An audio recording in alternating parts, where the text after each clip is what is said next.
You're looking for is the story behind the news. We bring it to you from Lagos, the commercial capital of Nigeria. Giving you all sides and political stories round the clock. Every detail from the start line to the final whistle.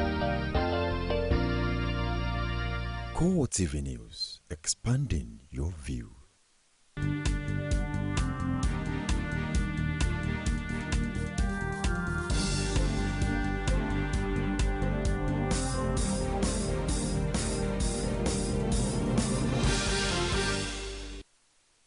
Good evening and thank you for joining us on CoreTV News at 7. I am Ebunlomo Adekunle. One of Nigeria's leading opposition figures, Muhammadu Buhari, on Wednesday declared his intention to run for the presidency on the platform of the All Progressives Congress in a brief speech which he gave at the Eagle Square in Abuja. Buhari promised to tackle the lingering insurgency, create jobs for the youths, improve power supply, and tackle corruption in all areas. He also implored party members to give him their support during the APC's elective convention to enable him fulfill his promise to Nigerians. At least 4 state governors, including Babatunde Fashola, Rotimi Amechi, and Adams Oshiomhole, showed up at the event. In what will be his last broadcast on the governorship seat, the governor of Ekiti State, Kayode Fayemi, in a statewide broadcast, appreciated the people of Ekiti for the support he enjoyed throughout his 4-year tenure due to end on Thursday. My dear people, it has been the greatest honor and privilege of my life to have served at your pleasure these past 4 years. The road ahead for us is still long. The climb is still steep. We still have far to go on our journey to democratic prosperity. The good thing is that it is a journey. It is not a destination. There is an ever-present danger that threatens to overwhelm us. It is dark and foul because it upholds our progress and good condition. In his broadcast, formally lifted the curfew imposed on the state since September 26th. In the spirit of transition and in the light of the relative peace that has endured in the state capital, I hereby announce the lifting of the curfew hitherto imposed on the capital based on the advice of our security agencies. I urge all citizens and residents to conduct themselves peacefully and in accordance with the rule of law. Fayemi finally thanked Ekiti people for the opportunity to serve them as he also keeps the hope alive. I thank all my family members, party members, political colleagues, opponents, friends, and associates who have stood by and with me in the course of this struggle and the course of this rare privilege over the last 4 years. This mission will continue. This light will endure. Let us therefore keep the faith with the noble direction on which we have embarked, knowing that we shall prevail because our path is right and our struggle is just. May God bless Ekiti State. May God bless the Federal Republic of Nigeria. Governor Kayode Fayemi was sworn in on the 16th of October 2010 after the Court of Appeal sitting in Ilorin declared him the winner of the 2007 governorship election in the state. He was, however, defeated at the polls on June 21st by former Governor Ayo Fayoshi. The handing over and swearing in of Ayo Fayoshi takes place on 16th of October 2014. Meanwhile, the Ekiti State Governor-elect Ayo Fayoshi has assured Ekiti people, especially his teeming supporters, of the Thursday swearing-in against the speculations that he might not be sworn in. Be assured and double assured that all efforts to frustrate this inauguration will fail. The people of Ekiti they've spoken, and the wishes and what they have expressed through the ballot paper will be made manifest. That inauguration will take place on Thursday. Fayoshi confirms all is set from his side for the success of the inauguration exercise. It's on course. The committee, they've done a good job, and you will see the effect, the result, on Thursday. We are We are looking into a new beginning, and is to bring about the best for our people. Ayefayeshe is set to be sworn in on the 16th of October as the 4-year tenure of Kayode Fayemi expires. Benue State Governor Gabriel Susuam has brushed off claims by his Kano State counterpart Rabi Kwakwanso that two People's Democratic Party governors are on the verge of joining the All Progressives Congress. Susuam, who spoke with State House correspondents shortly after a meeting with President Goodluck Jonathan, argued that it shows that the opposition believes it could only win elections with PDP chieftains in it. Unfortunate that APC have continued to speculate. It looks like they don't have confidence in themselves that on their own they can make any progress. So they keep speculating that PDP was going to join them. That shows clearly that, APC is not a party for Nigerians to go to. If I'm sure of myself, I won't be calling for additional troops from the enemy camp to come. They're not sure. They know they will not win until PDP joins them. Even now with the strength that they have, Kwankwaso was elected under the auspices of PDP.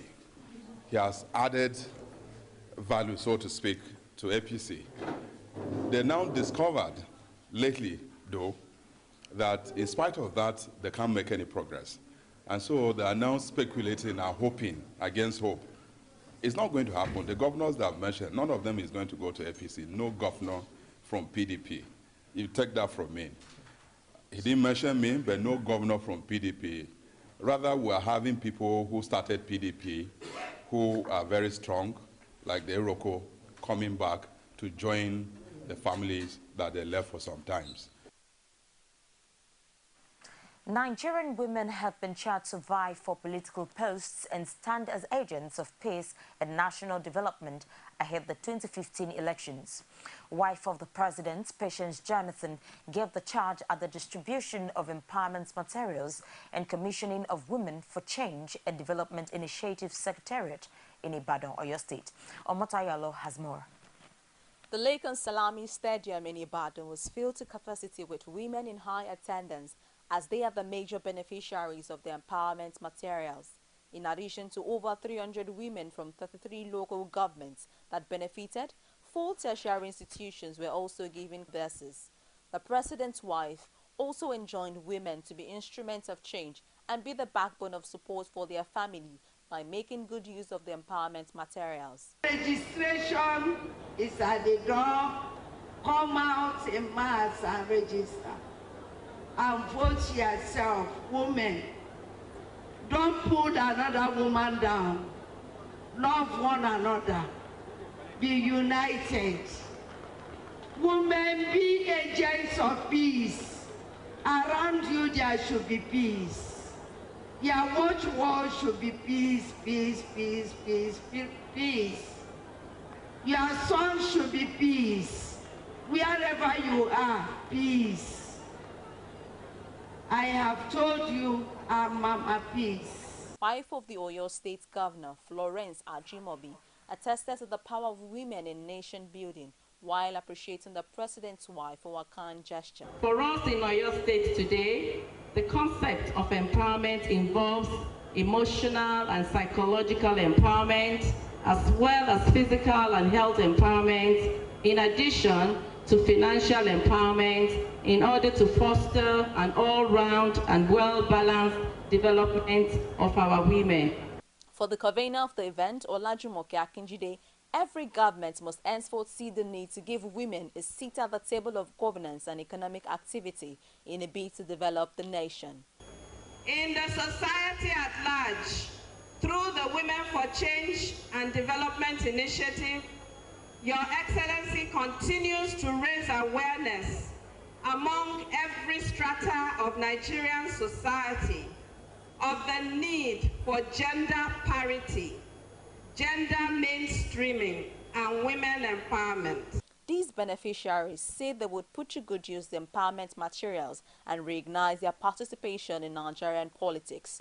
We are very, very happy today. The way the mama did to us, we are very, very happy, because To buy this fertilizer before is very, very difficult for us. But now, we know we will enjoy her till 2015. All our women will benefit from this empowerment, and they will use it wisely. And we are praying for our Mama Patience, Ebere, Jonathan, and our able minister, Oloye Jumake Akijide, for giving us this opportunity on this occasion. We are very, very happy. President's wife also offered a cash gift to some women at the occasion, which threw them into wide jubilation.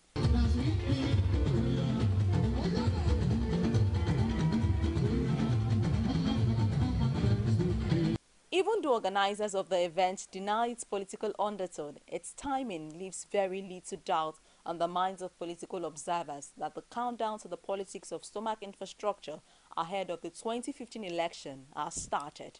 Omotayo, CoreTV News, Ibadan. It's the CoreTV News at 7. We'll take a break now and we'll be back with more stories. Glad to have you join us on another edition of The Political Arena, the most detailed and incisive political show. If you are a sitting governor and the opposition is able to stomach structure against you, that means you are wicked to the people.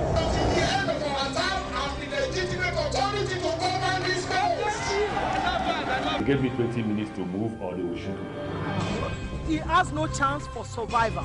If he likes himself, this is the best time to get out before he perishes. The PDP as a ruling party has failed.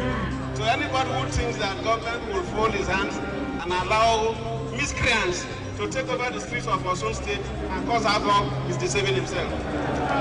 The good, bad, ugly and beautiful sides of the Nigerian political system. Join me every Sunday at 9:15 p.m. on CoreTV News. Thank you for being there. And you can also reach us on our social media platform. On Facebook, facebook.com/CoreTV News. On Twitter, at CoreTV News NG.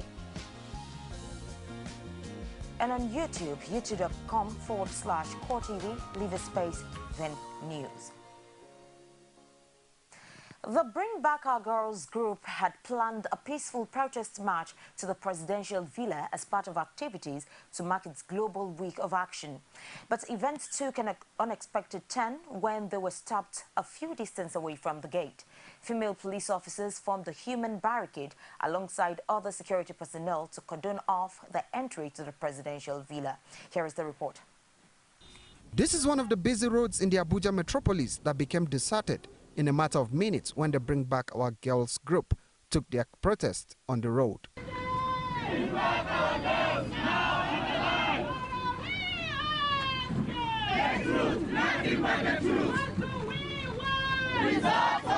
the The campaigners were expecting to table their message before President Jonathan.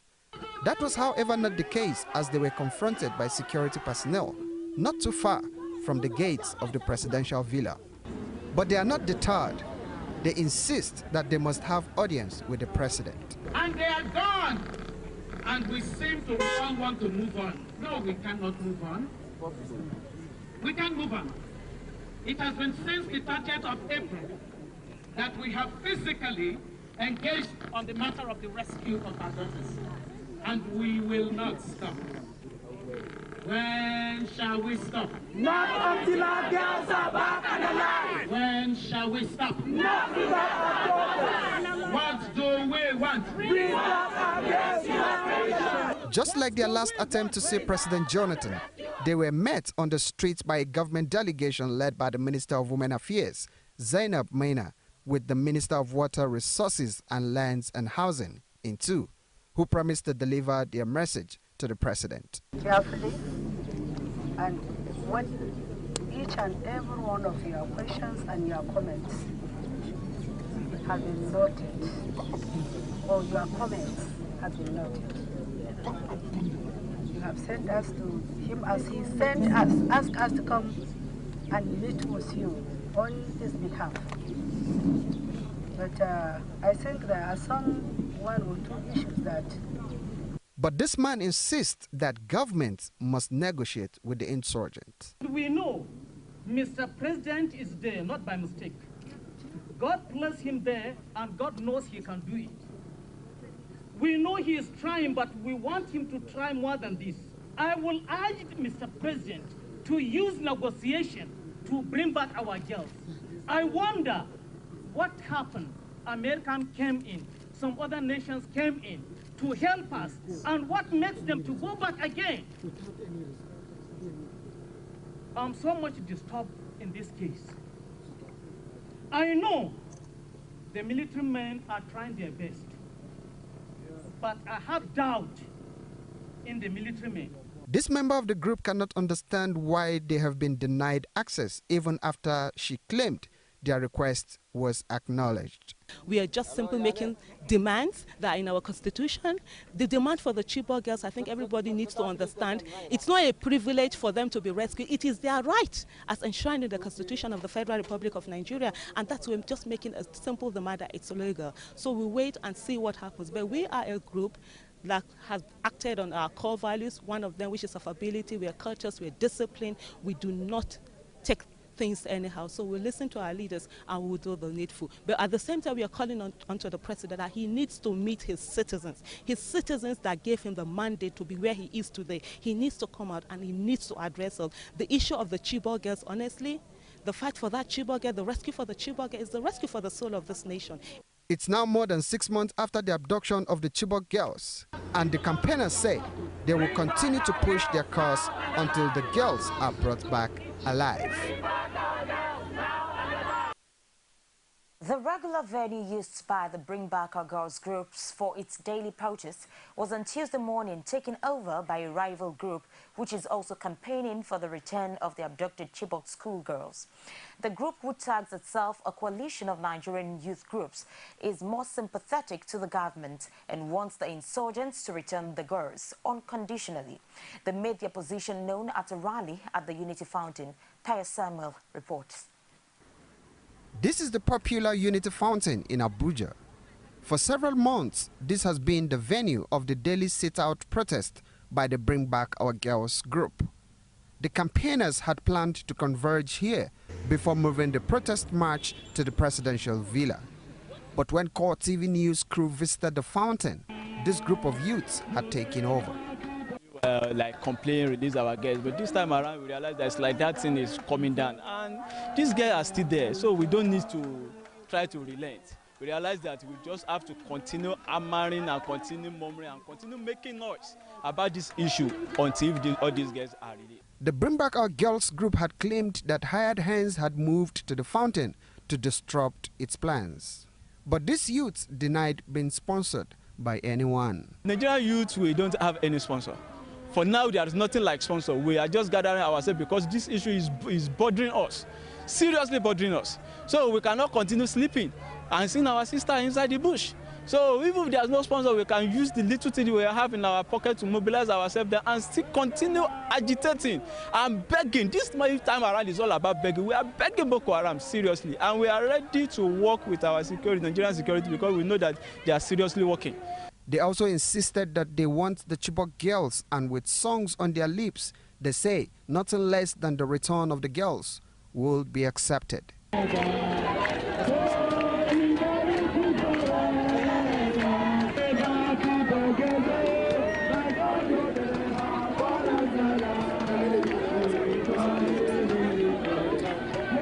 All these were done under the watchful eyes of security operatives who appeared to have been stationed to ensure that only this group make use of a venue that the Bring Back Our Girls group had used for its regular sit-outs.